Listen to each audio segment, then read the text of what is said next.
मी तुम्हा सगळ्यांचं खूप स्वागत करते आपल्या मेजवानीमध्ये। तर आज आपण मिक्स डाळ तडका बनवणार आहोत।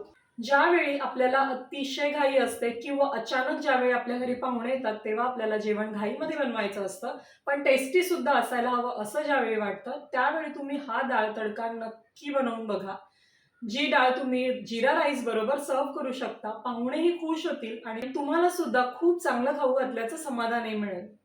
चला तर मग सुरुवात करूया। तर मिक्स व्हेज दाल तडका बनवण्यासाठी सगळ्यात आधी इथे मी 1 वाटी चण्याची डाळ घेतलेली आहे। तर अर्धी वाटी इथे आपण तुरीची डाळ घ्यायची आहे आणि अर्धी वाटी इथे मसूरची डाळ घेणार आहोत। या डाळी स्वच्छ धुवून घेतलेल्या आहेत। त्यानंतर यामध्ये आपण 1 वाटी हिरवा वाटाणा घातलेला आहे। इथे मी 1 मोठा कांदा उभा चिरून घालते। त्यानंतर 1 मोठा टोमॅटो आपण थोडंसं मोठ्या फोडींमध्ये कापून यामध्ये घातलेला आहे।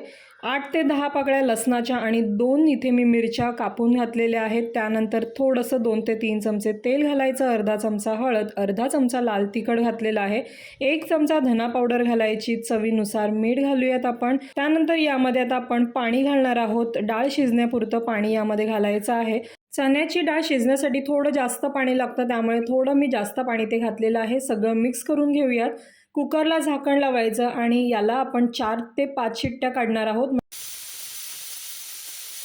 कुकर व्यवस्थित थंड झाला की आपण तो उघडायचा आहे। तुम्ही बघू शकता डाळ खूप छान अशा शिजलेल्या आहेत। याला आपण थोडंसं घोटून घ्यायचं आणि त्यानंतर आपण आता याला वरतून तडका देऊयात। त्यासाठी इथे मी 2 चमचे तूप घेतलेलं आहे। त्यानंतर तूप गरम झालं की त्यामध्ये 1 चमचा मी जिरे घालते, थोडंसं हिंग घालायचं आहे।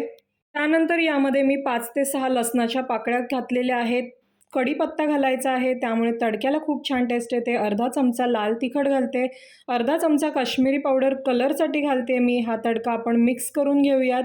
छान असा गरम झाला की आपण आता हा डाळीवर घालणार आहोत। तुम्ही बघू शकता मस्त असा तडका दिल्यानंतर डाळीला खूप छान टेस्ट येते। वरतून मस्त अशी हिरवीगार कोथिंबीर घालूयात। यामुळे ही डाळ दिसायला तर खूप छान दिसतेच, पण अतिशय टेस्टी लागते।